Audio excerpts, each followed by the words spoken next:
Hey, AfterBuzzers, get ready to hear some juicy secrets for the next season, season 4 of Devious Maids in just 1 second. You're tuning into the destination for TV superfan discussion, AfterBuzz TV. And now, let the buzz begin. Woo! Hey, AfterBuzz, we're back for season 4, a preview of season 4 of Devious Maids. I'm your host, Francesca. Next to me is the lovely Candice. And we have one of our favorite guests on the show, writer Curtis Kheel. Hello. Woohoo. So he's here today. He brought us some wine because we're going to get the gossip going, and he's going to tell us what we have in store. Season 4 Devious Maids nice. sweatshirt. My magical sweatshirt of secrets. So excited. We'll see what you can get out of me. But first, you want to talk about where we left off last year? A lot has happened. Oh my gosh. Adrian, was he blown to pieces? Are we going to find out? Haven't Well, seen him in any we will of definitely find out. I know that it's been carefully cut to not be able to tell you. That's why you also haven't seen very much of Evelyn, who is definitely still on the show. That's right. But maybe she's in mourning, or maybe she's not. That's definitely a secret I'm going to have to pass on. The first question up, I'm going to say no, not going to give that up. But there is a lot of stuff that I can give out, and there's a lot of stuff that's been given out in the trailers that they've been running. Mm-hmm. So there is a lot we can talk about. But that was the biggest cliffhanger and the big question. And Zoila was left in the place of having her baby, and Genevieve was left with the choice of, will it be Zoila or her baby? Well, Zoila we see her in the trailer. Yeah, so I'm going to give that one away and say, for sure, Zoila lived. Judy Reyes, of course, is still on the show. We love you, Judy. And but I'm not going to say anything about the baby. We've either taken the choice of the baby made it, and both of them made it, or maybe one made it and the other didn't. But you'll find out everything, all the cliffhangers, you find out fairly quickly within the first act of how everything resolved. Okay. I'm going to have to rewatch our last show to see our predictions so we can see if you took our ideas and, made them into reality. Well, here's what I would say. Actually, here's what's surprising to me. I was here at the end of August, and we had a lot of ideas of where these cliffhangers were going, but if you had asked me at the time where they were going, I would have been completely wrong. Because we just ended up talking. We took a hiatus. The show got picked up, and then we came back, and it turned out there were different possibilities that we didn't even think of. And I would have been, if you had a time machine and went back to me in August, I would have been really surprised at how there's basically 3 cliffhangers end up resolving and continuing basically through the end of the first episode. They ended up landing in really unexpected places that even I didn't anticipate as a writer, but as we discussed them, it became obvious and good story choices. And that's usually what we do on Devious Maids, is we make you think we're going left, and then we end up going right. So the Zoila Genevieve story, there is an amazing scene in the first episode between Susan Lucci and Judy Reyes, in which they're both so terrific. And it's going to be one of the highlights that you're going to want to talk about after the show. And then the third cliffhanger was, of course, Spence, of course, had been beaten up. Yes. And he ended up with amnesia. And Rosie came into the hospital. She found him. She tried to recover. She learned he had amnesia. And then at the very end, Harry Westmore returned right back where she belongs. I almost forgot about that. And then Carmen revealed she has a baby. Carmen, it wasn't exactly a cliffhanger. It was something that we had planted the seeds of in the throughout the season. Throughout the season, there are a couple different episodes we had put the seeds of the idea of what we were going to do for this year. And so Carmen has a baby, and I think because based on the promos, I think they've kind of given it away. It's not a baby. She's a grown adult. She's a 20-year-old, gorgeous. She is played by Sol Rodriguez, who is playing the character of Daniela, and she comes into Carmen's life as Carmen's cousin. And if you watch the trailers, you might think that because of the way it's cut, that she walks in the door and says, "Hi, I'm Daniela, your daughter," and that's actually not how it happens. That's a trick of the advertising, because they needed to communicate the idea very quickly. And actually, Daniela comes in and looking for her cousin Carmen, because she has big dreams of being a singer, just like Carmen. And Carmen is completely upended by the arrival of this girl who she knows is her daughter, but the girl does not know that she's the daughter. And you'll find this out. It's not actually a huge spoiler for the first episode because you'll find it out very quickly. It's like almost the minute she walks in the door, you learn by the end of the first, right before the first commercial break. And then the story goes off from there, and you'll find out how Carmen reacts to all of this. And at some point in the future, Daniela this season will find out, the truth behind the story. I can't wait to see it unfold between Carmen and her daughter. If there's some sort of jealousy, if the daughter, becomes this famous star and it's Carmen's dreams, but... That was definitely something that we kept in mind when we decided to create the character who we envisioned sort of as a mini Carmen, that were like, Carmen, what would Carmen have been like at 20 years old? And also take the character of Carmen, who is basically the least motherly character on the show, and then be like, surprise, your mother. Right. So we thought that would be an interesting place for her character to go, and then that's a lot of her stories this season revolve around that storyline. And it ends up being really great, and Sol is really great, and she will remind you a lot of Roz, and they get along terrific. They have great chemistry, and I think that Sol is going to be the Daniela character will be a fan favorite for the audience, that they'll be really curious to see her stories. I think they would play off more as sisters versus mother and daughter, but that's just the prediction. There is a lot of trying to figure out their relationship. Yeah. I would say that the arc of the season is really like where they had, there was 20 years that went by that neither one was a mother or a daughter to each other, and so it's the question of like, so where do we go from here once everything sort of comes out, and you'll sort of have to see how it all plays out. That's the other thing I want to say is like the way the season was done this year, we started at the end of September when we got the pickup. Almost immediately we started talking about what can we do this season. We had some ideas that were left over from last year, a lot of which we discarded and decided to go in totally different directions. But we wrote the first episode. The episode that's going to air on June 6th, Monday. It was written like back in late October or November, and it was shot in January, and we've shot all 10 episodes of the season. Okay. And they are done and edited and finished. So unlike last year where I sort of came here and talked about the show as we were writing it in the middle of the show, this year it's like I know from the first frame, from the first shot to the last shot of the season, I know exactly what's going to happen because it's done.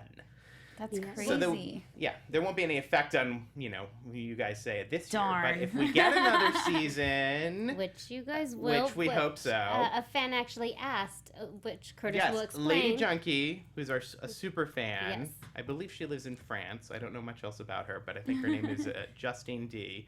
Thank you, Justine D. She runs our wiki. She asked a question, which is a really good one, and actually the same one that a lot of us asked. When we heard that we had been cut from 13 to 10 episodes, we were like, uh-oh, what does this mean? And ultimately, Lady Junkie, she asked the questions like, is the show in danger? And the answer is no. The show is not in danger from our understanding. It's the idea. The reason that we've been cut from 13 to 10 episodes is because they pair us with Unreal, and Unreal only does 10 episodes. So last year they did 10, and we did 13, and so then there were 3 weeks where they didn't do anything. They didn't have a companion show. So this year they wanted to do 10 of us and 10 of them. It's their business model. Really has nothing to do with the show. I don't know why they don't do 13 of Unreal and 13 of us, but 10 and 10 seems to be the number they want to do. So, no, we're not in danger, but I wouldn't say we're safe either. I mean, we really need people to show up and watch the premiere, watch live, get our numbers up, tweet about the show. It's really important because if the numbers do go down significantly, then we will be in danger. But from everything we've heard, the network has seen the entire season and is very creatively happy with the show. So we're not in danger from that perspective. But the numbers, it's a business. The numbers is always important too. I know. Right now, when you said 10 episodes, immediately I went, what? Just 10? Yeah, just 10. But here's the good news. Like I feel like we took 13 episodes of story and crammed them into 10 episodes. So the season moves really fast. There's a lot of twists and turns to it. And even there were some things that we just didn't quite get to at the end that have been punted off to next year. Of course, I just said that, like, I thought last year. Who knows? But it's a really jam-packed full season. And the other thing about the 10 episodes is You know how some weeks last year and in years past, Evelyn Powell would be in her wine cellar or Genevieve would just be somewhere gone? That doesn't happen this year. All of the returning characters are in 10 out of 10. I love it. And including the return of Mr. Jesse Morgan, who was new last year, but he is also in all 10 episodes. And I was going to ask you, usually for each season, all the male, the boy toys, they don't come back. But Mr. Well, Jesse turned out to be, and all credit to Nathan Owens. Favorite. He was definitely a fan favorite. My favorite. And I think the audience wanted to see more of him and his abs. Shout out to Nathan Owens. And so we were happy to bring him in. And you will find, I think I can give away that we'll talk a little bit about Marisol, but there are some lingering feelings there between Marisol and Jesse. Just continuing, picking up a thread from last year. When we left Jesse, he had thought Beverly Hills was too crazy, and he told Marisol, I'm going home to Seattle. And and as we pick up, another thing I want to tell you is that we're starting 6 months later since the house explosion, since the end. And in those intervening 6 months, Jesse has a secret about what has happened in the meantime. And we're going to find out that he's working in a very surprising place. So he comes to the scene in a surprising way. He re-encounters Marisol. There's some lingering feelings there between him and Marisol that will come and go throughout the season. And the other person that Jesse gets involved with is our new lady, Daniela. So you'll see an immediate connection between them that is also going to play. We almost have a pentagon of relationships going on between the characters, which we should talk a little bit about Marisol. Yeah. Marisol, you can, from the promos you've seen, we have Eva Longoria on the show, and then what you're going to find out very quickly is that they are making the movie of Marisol's book, which was the book was Coming Clean, and it was the first season of the show, basically. Okay. And in what's going on in the promos is that in the movie, Eva Longoria is playing Eva Longoria playing Flora. So she is the maid who was murdered in the first season. That is her role in the fake movie. And then Perry is playing the movie version of Evelyn Powell. So if you've noticed that my God. She has the same hairstyle and sort of the same outfit as maybe you've seen Evelyn wear in the past, that is all intentional because she is playing Evelyn in the movie. Funny is that? Is that how Marisol gets hooked up with Peter Hudson? Yes, because the movie shoot, to put it mildly, does not go well. It's kind of a fiasco, a hilarious fiasco. They've already given away a few of the lines that are used in that scene, and the movie is falling apart mainly because Perry Westmore is such a nightmare on the set, and Marisol goes to talk to the head of the studio, who is Peter Hudson, who is played by Jamie Denton, who was on Desperate Housewives for years and years. And he, you'll also get very quickly, is going to be a love interest for Marisol this season, but it will be complicated by the fact that Jesse is also sort of still around in the ether, and then the other person who has an interest in Peter Hudson is Genevieve Delatour. Oh yes, that scene where she's sitting on the couch and they walk in and how do you know each other? I was like, drama. There is some history there, and I'll leave it to the show to tell you. You'll learn more about what the relationship here is in episode 2. You're not going to find too much about it in episode 1. We're holding it as a reveal.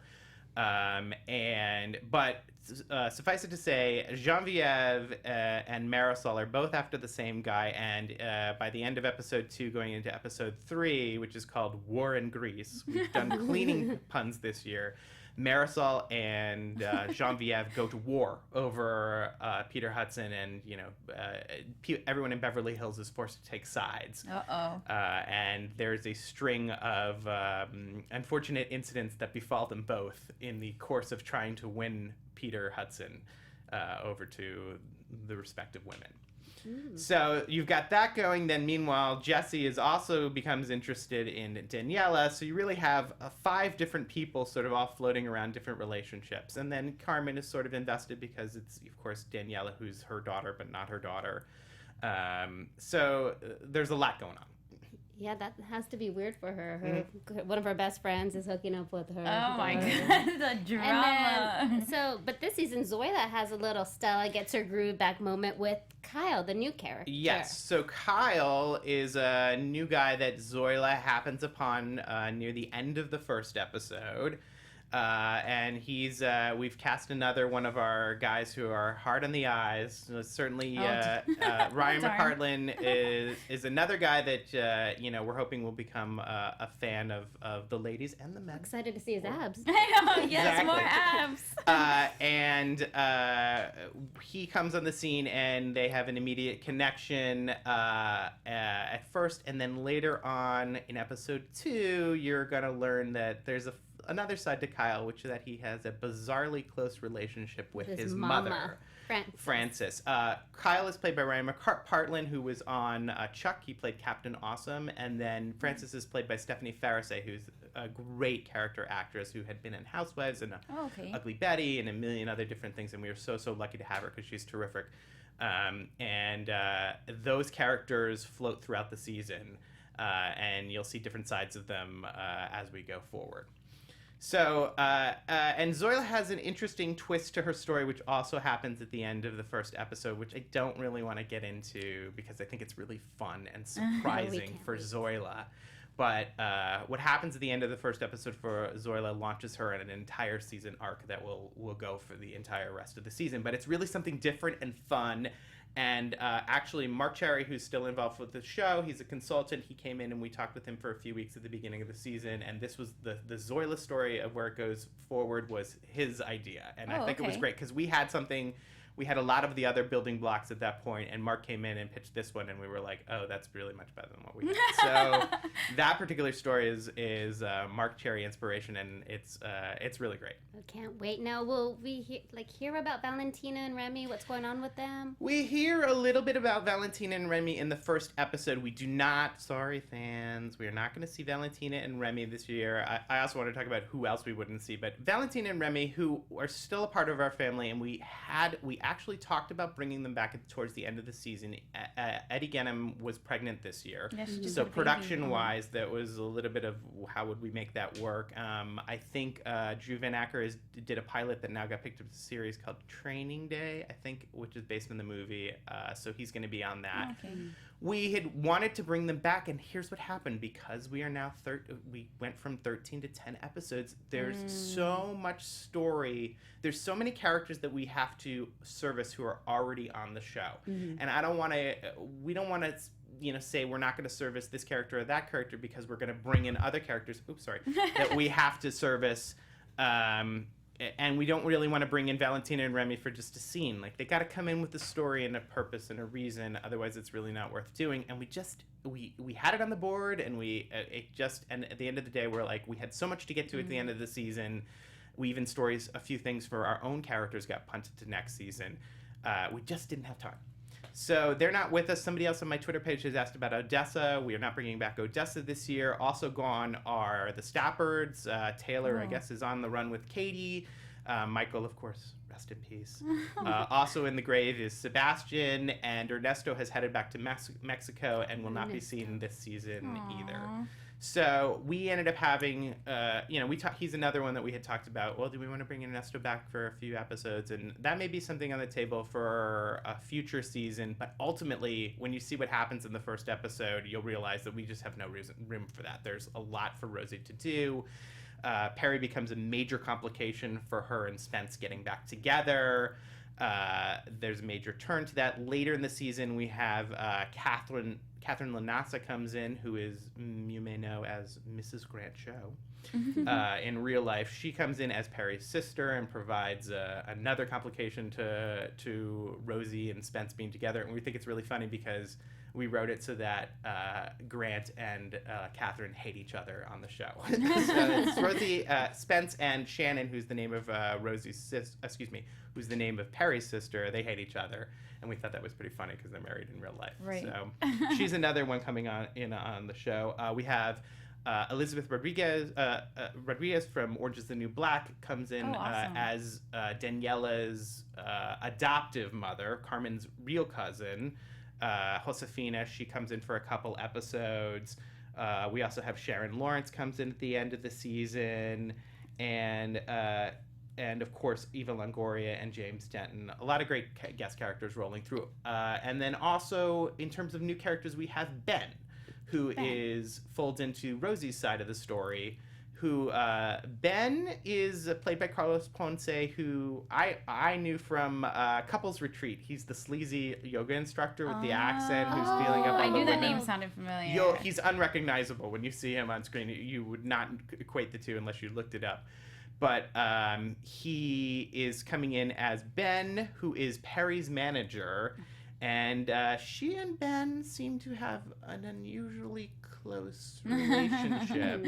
And Spence in the first episode is a little out of it. He's very easily manipulated because of the place that we left him in. And he's still trying to figure out, we'll pick him up in the place of, basically not much has changed in terms of Spence. He's struggling to remember what happened for the last 3+ years of his life, and Perry, of course, does not want to tell him that. Of course now, not. does Spence remember his son? Because he's also a new character, because he's grown up now. We have Tucker Westmore. He is actually a character on the show. He's about 4 or 5, and yes, Spence does remember. I would think that Spence does. We don't get into the specifics, but I would think that Spence remembers a little bit of Tucker, and Perry is okay with him knowing more about Tucker because that's not the problem.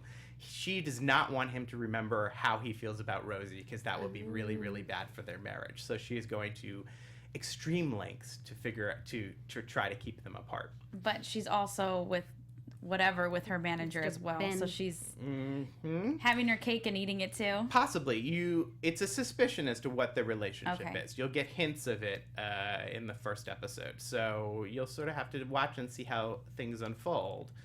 Yeah. So it's all good things coming our way in that storyline. But there's a major twist to it coming, towards the end of the first episode. And, I don't want to give that away because it's exciting. So this season, it doesn't start off with anyone dying or like a murder. There is a murder. The format of the show is, this is what we've learned. The format of the show is there's always a mystery that runs through the show. That's, in the first season it was Flora dying. In the second season it was Dahlia. In the third, it was The Bloody Room. And this season, there's a brand new one that will kick off by the end of the first episode. But I don't want to tell you. I will tell you that somebody major dies. But I'm not going to say who. And that will be, you will very simply have the answer to you'll have the question of what's the mystery by the end of the first episode. You'll be able to articulate what it is.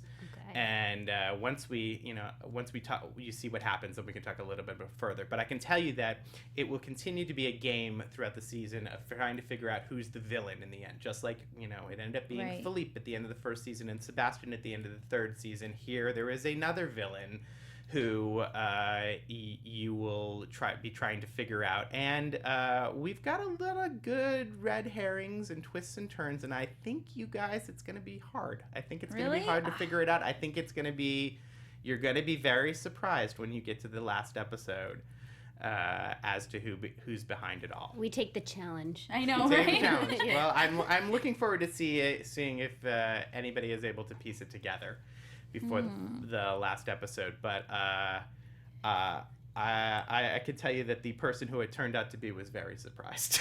Wait, so if one of the main people die, but you said the main people are in all 10 episodes, how does that work? I can get into that after you see the first episode. Dang it! I'm gonna say pass. I will say how about this? Anyone who survives the first episode, who's a main character, is in 10 out of 10. Though I will say also the new characters are not in 10 out of 10. That is, so Kyle and Francis and Ben and Daniela even, they're all variations of 7 or 8. There'll be weeks that it will go by that What they about just won't Peter? appear. Peter is also, I think he ended up in 7 episodes. Okay. So there will be weeks that will go by that they will be not around like some of the others last year. But the people who've been on the show since the beginning, they continue to be on the whole time. So it's great. And then another recurring one that we should talk about is we are bringing back Gail Fleming who was a fan favorite of last year. She's the worst person in the world. Yes. Played by the wonderful Julie Claire, who is hilarious. I remember her now. She takes on the role in the first episode as being a bit of a confidant to Evelyn. I think I can also tell you this, that the Powell house that was blown up in the season finale is being rebuilt as we pick up 6 months later, and Gail is the interior designer for the Powell house. And so she has a lot of scenes with Evelyn. And at first they have a pretty good relationship of friendship, and then Gail is in 5 episodes, I believe, over the season, and their relationship will turn, so they'll become more frenemies as things go forward. There's so much that... There's a lot of things going on, and I'm like, I really want to tell you what's happening, but I'm like, that one you should wait. You should be surprised, and so I don't want to give away too much, but it's a really good season. I mean, everybody seems to think this could be our best season yet, and I don't know. You guys will tell us once you see it, but I'm really proud of our season. I think we've done a really good job. Congrats to last season. You were nominated for a People's Choice Award. Yes, I know. Yay! We somehow managed that. So many more to come. Yes, excellent. Were you actually on location this season filming? I did. I went to Atlanta didn't get to go to Atlanta till the end because we're so busy in the writer's office that we just don't have time to go out there. But once the scripts had finally been done, I was able to go. Several of the writers split weeks out there, so I went for a week, and on the last 2 episodes, one of which has my name on it, and watched, and our cast is terrific. They're all so professional and great, and the set works like clockwork, and it's I'm almost like, why am I here? Like, they know what they're doing. So it's great, and we have a really great set and a really calm working atmosphere, and other than having to go to Atlanta, which is where the show is shot, I wish we were down the street, but it's a real fun to be there and sort of see the things that we work on throughout the season come to life, and the actors just bring it so much more than it's even on the page. Now, each season, do you guys ever bring in new writers, or it's been the same since day one? No, we've changed out writers. The staff is pretty consistent off of last season. Okay. We brought in a new consulting writer who helped us out towards the end of the season named Sheila Lawrence, who's wonderful. Love you, Sheila. And then I think everybody else was returning from last season. And then there was a lot of turnover in the first year and a little bit less turnover in the second year.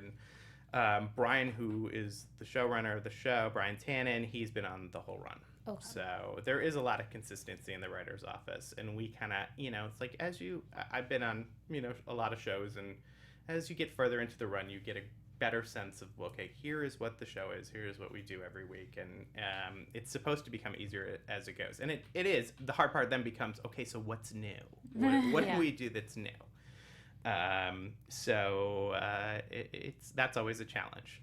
But we even have ideas, like we've stumbled across a couple ideas for arcs for next season too, that we just were like, oh, well, there's that. Put that aside. So I think we feel like there's more life in the show, and I think I can probably tell you that, yes, when we get to the end of the episode 10, there is another cliffhanger.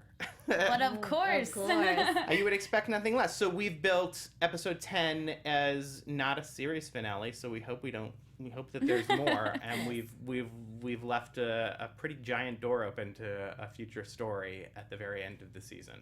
Well, just to piggyback off what you said to the fans, we do thank you guys, because you guys really helped to get season 4 picked up, because all the tweets and the likes and the comments, it really does count. So this season, it's up to you guys. And Curtis is right here telling you all. And I will also tell you, the network does watch the tweeting. Like, we at the beginning of the season, we had a meeting, and we got a pamphlet of information of, like, here's what people thought about the show. Oh, awesome. here's where the sort of what things trended as and what people liked and disliked. So if you want to have your voice be heard, tweet. Good and bad. It doesn't matter. Like, as long as you're putting a hashtag Devious Maids on it, that's good. And they count. It's qualitative in terms of the number of tweets that we get, but it's also I would say it's quantitative in terms of the number of tweets we get, but it's also qualitative in terms of what they say. If there becomes a trend on like, they don't like this or that, then we'll hear about it and make people like, let's not do something like that next year because they didn't like it. Although there's also things that like fans very much didn't like what happened with Rosie and Ernesto last year and Spence and them breaking up, but that's a little bit like, yeah, of course they didn't like that. Right. Like, you know, we consider that good because you're invested in the story. Yes. So there will be stuff like that comes along in the season. In fact, I can think of one right now.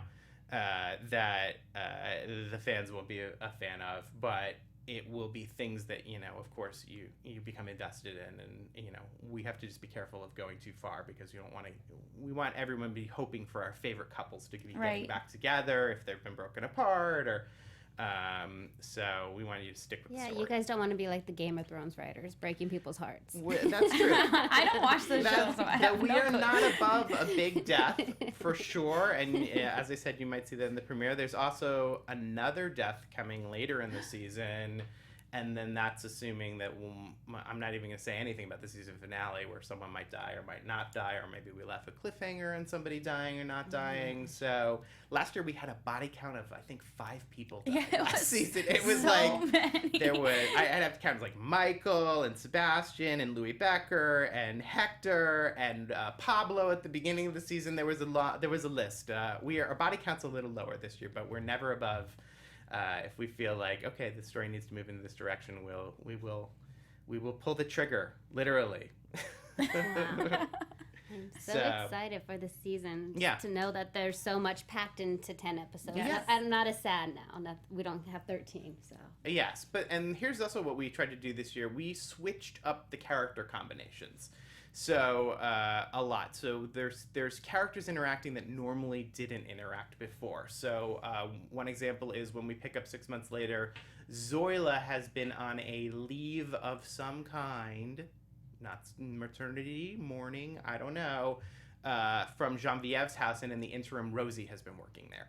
So we're putting together Rosie and Genevieve, which is not a combination that you see very often. And I think you're really going to love Genevieve's take on Rosie, which you're going to get right away. And let's just say they don't gel as well as Genevieve and Zoila gel.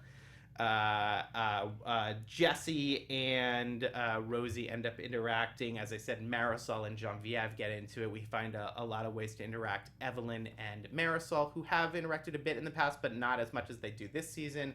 So we try to look for different ways to switch it up. I think also not just for us, but we get more interested in the characters, playing against different characters, but also I think the actors enjoy playing against different characters. Later on in the season, Zoila crosses with another character, which will be interesting, and when the fans see how that goes. So we try to keep it new and different and not just the same old stuff you've seen in seasons past, but we still make the show feel like Devious Maids, because people are always being devious. We always have a lot of humor in the show. We have a mystery going, and we have, your soapy romantic relationships going throughout the show too. So it's a really exciting season ahead. I'm really excited to hear all Susan's one-liners. Yes. There's a lot of good jokes. There's some that are in the promos, but there's a lot that are, there's a lot that go through. And I will say that the second episode, which actually has my name on it, but I'm going to say it is a tribute to the entire writing staff of how good this episode is, because everybody contributed. Episode 2 is really funny. When we saw the first cut of it, we thought it was great. I just sort of, both Brian and I stopped taking notes on how to change the cut, and we're just like, wow, this is really enjoyable and really funny, and it's every scene you're like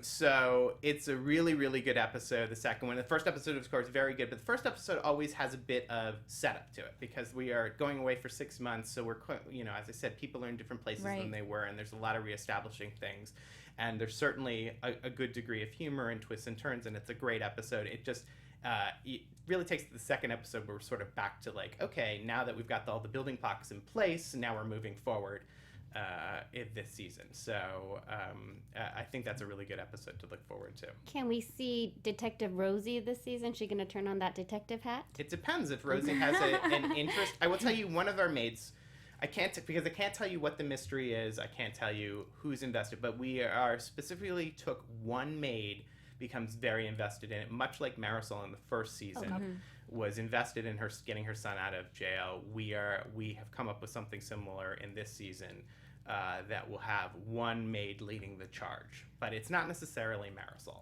So I want to say who it is. Are we going to touch base on Marisol's son this season? No, I don't think we ended up. There ended up being so much for her to do between Peter and Jesse and Genevieve, and there's some other things that go on. That was just not an area that we needed to go back to this season. So no, sorry, Eddie fans.